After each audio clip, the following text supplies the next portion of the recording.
Sa huling araw ng first regular session ng ika-20 Kongreso, iniluklok bilang Senate President pro tempore at Acting Senate President si Senador Win Gatchalian matapos magdeklara ng quorum sa pagdating sa plenaryo ni Senator Chis Escudero. Kinilala na po ng Malacanang at ng Kamara ang paghalal kay Gatchalian. Pero kwestiyon ni Senador Alan Peter Cayetano at Senadora Loren Legarda ang pagbabago ng liderato. Saksi si Sandra Aguinaldo. The 69th session of the Senate in the first regular session of the 20th Congress is hereby called to order. Matapos ang 2 araw na walang sesyon sa Senado, nagbukas ang sesyon pasado alas 3:20 kanina. With 12 senators present, the chair declares a quorum. Kumpleto ang 11 minority senators na dagdagan sila ng isa. Si Senador Chis Escudero na bahagi ng majority na bumoto noon para kay Cayetano. Niyakap siya ng ilang senador nung dumating siya sa plenaryo. Mr. Presiding Officer, I move to declare all elected positions in the Senate vacant. Is there any objection? Duly seconded. The motion is approved. Position of Senate President pro tempore. Inuluklok si Gatchalian bilang Senate President pro tempore at kalaunay itinalagang Acting Senate President. Si Senador Mig Zubiri naman ang chair ng Senate Committee on Rules at ng Committee on Foreign Relations. Si Senador Erwin Tulfo itinalaga bilang chairman ng Blue Ribbon Committee at Social Welfare. Si Senador J.V. Ejercito ang chair ng Finance Committee. Senador Tito Soto, chair ng National Defense. Senador Ping Lacson, chair ng Public Order Committee at Accounts. Si Senador Rafi Tulfo, Public Services. Senador Bam Aquino, Basic Education. Senador Kiko Pangilinan, Agriculture. Senadora Riza Ontiveros, Health. Senador Lito Lapid, Games and Amusement. At Senador Chis Escudero sa Committee on Housing. Itinalaga namang Senate Secretary si Ray Bantug at Senate Sergeant-at-Arms si dating Police Major General Alfredo Soto Corpus. Pinaliwanag ni Gatchalian ang basihan ng kanilang aksyon ngayong araw. We are compelled to call the session to order today. After the Senate adjourned on May 26, 2026, session was scheduled to resume on Monday, June 1, 2026, and on Tuesday, June 2, 2026. But the former Senate President failed to appear in both instances. Further, Article 6, Section 16(5) of the Constitution provides that neither House shall, during sessions of Congress, adjourn for more than 3 days without the consent of the other House. The Senate has been adjourned and unable to resume session for the past 2 days, placing us on the brink of constitutional violation had we not convened today. Thus, in the absence of a duly consulted postponement and the continued absence of the former Senate President pro tempore, and members of the majority, we are compelled to call the session to order. Inilatag niya ang legal na basihan kung bakit 12 senador ang ginawang batayan para maghayag ng quorum at hindi 13 na majority ng kabuang 24 na senador. The quorum of 12 is based on majority of 22 senators, over whom jurisdiction can be obtained by the Senate. This is in full accord with the ruling of the court in Avellino versus Cuenco, that an absolute majority of 12 out of the 23 members can constitute a constitutional majority of the Senate for quorum purposes. Ang tinutukoy na Supreme Court decision ay ibinaba noong March 4, 1949 sa kasong Jose Avellino versus Mariano Cuenco. Sa naturang kaso, kinilala ng Supreme Court na hindi 24 senators ang dapat pagbatayan ng quorum. Kaya para sa new majority, 22 senators na lamang ang kabuang bilang nila dahil nakakulong ang isa habang nagtatago naman ang isa pa.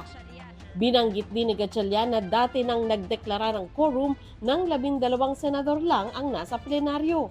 Nangyari yan noong May 5, 2015. 4 na senador ang nasa ibang bansa noon at 3 naman ang nakakulong dahil sa PDAF scam. Ayon kay Gatchalian, kasunod ng nangyari kanina, meron na ngayong functioning Senate. Ang gusto namin bumalik na sa trabaho. Hindi tayo pwedeng ganito for the rest of our lives. Ang dami nakabinding na legislation. Sa press conference pagkatapos ng sesyon, sinabi ni Senador Erwin Tulfo na hanggat di nakukuha ng kanilang grupo ang 13 senador na nanatiling Senate President si Cayetano. We will be a virtual Senate President. We cannot touch the Senate presidency because we don't have 13. Pero sa payag ng binansagang bagong Senate majority, hindi na raw Senate President si Cayetano matapos ideklarang bakante ang lahat ng posisyon. Anila, hindi pa lang naihalal si Gatchalian bilang bagong Senate President dahil kailangan ng 13 boto sa ilalim ng konstitusyon. Sa isang pahayag, pinuri nila ang desisyon ni Escudero na pumunta sa sesyon. Ayon kay Escudero, hindi na katanggap-tanggap ang aniyay impasse o di pagkakasundo sa Senado. Wala raw siyang pinapanigang paksyon, personalidad o alyansa, kundi naninindigan para sa Senado. He was enlightened. I mean, kaya nga po, niyakap na kanina, we were surprised because Sen Migs was already, we asked Sen Migs kanina, meron bang ikang kapalit, may sinasabi niya, wala naman. Paano nyo na-convince si Senator Cheese, sir? Sa isang Facebook Live, sinabi ni Cayetano na wala siyang intensyong kilalanin ang reorganization ng Senate leadership kanina. Giit ni Cayetano, 13 ang kanilang bilang para palitan siya at mag-organisa ng Senate leadership at committee assignments. Ang nakalagay sa konstitusyon ng Pilipinas, pwedeng mag-conduct ng business ang Senado by a majority of all its members. Ang majority po ng 24 ay 13 po. 13 po ang numero. Yung sinasabi po nilang kaso, yung po ay ibang-iba. Nag-adjourn po kami nung nag-walk out sila. So that means they have to call the roll at kailangan 13. Yung binabanggit nilang kaso po, inahamon ko lahat ng abogado. It is not applicable kasi doon po tuloy-tuloy yung sesyon.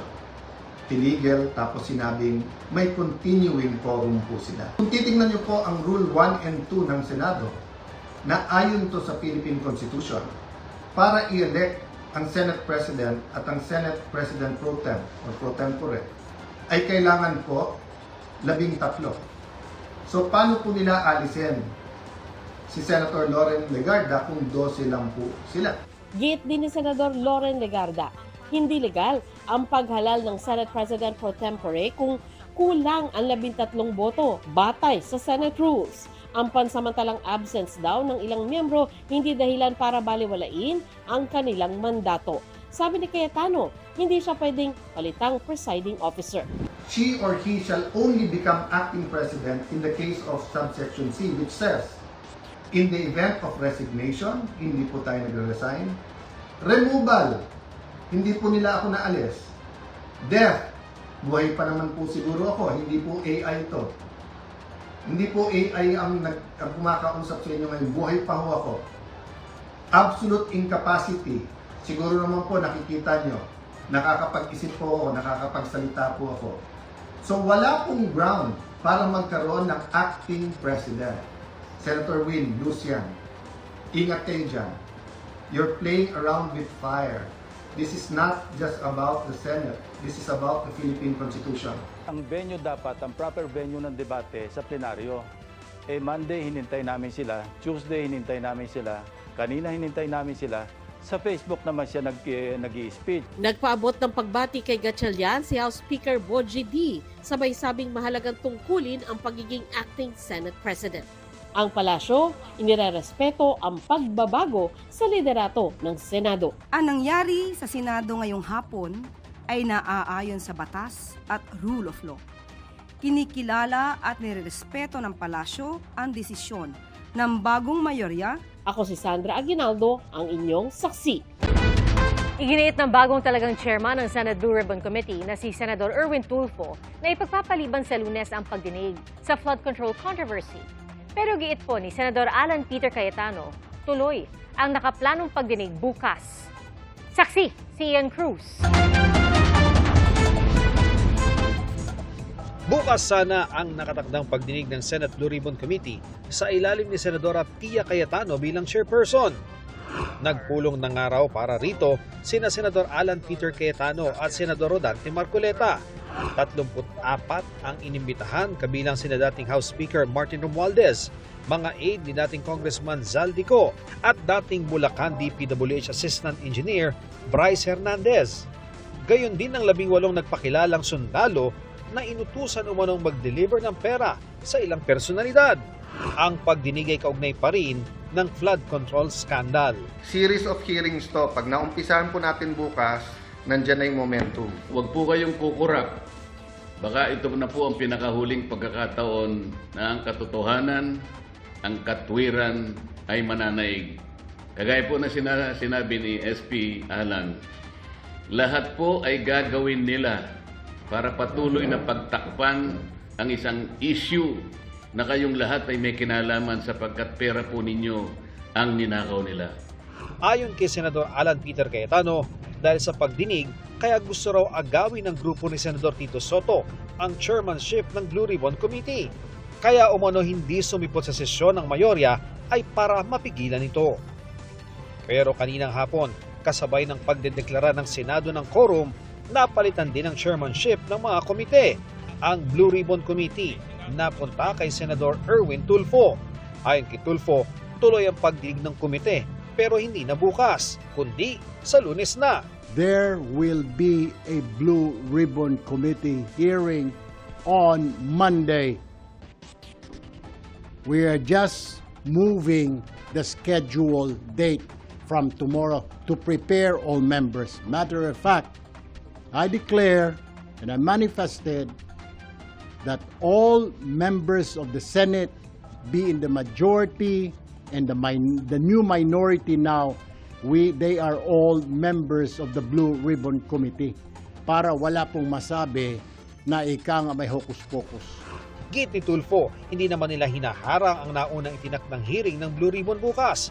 Pero kailangan pa raw kasing pag-aralan at konsultahin ng lahat ng miyembro ng komite para malaman kung sino ang mga dapat imbitahan sa pagpapatuloy ng investigasyon sa flood control scam.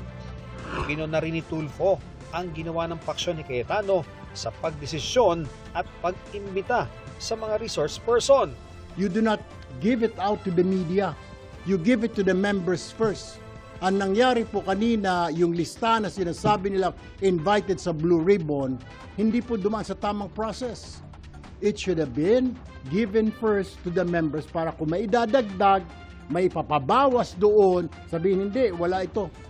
The members should have been consulted. Kaya, you have to give me time. Pero sa kanyang Facebook Live, iginit ni Senador Cayetano na tuloy ang planong pagdinig bukas ng Blue Ribbon Committee. Tomorrow, tuloy ang hearing ng Blue Ribbon Committee.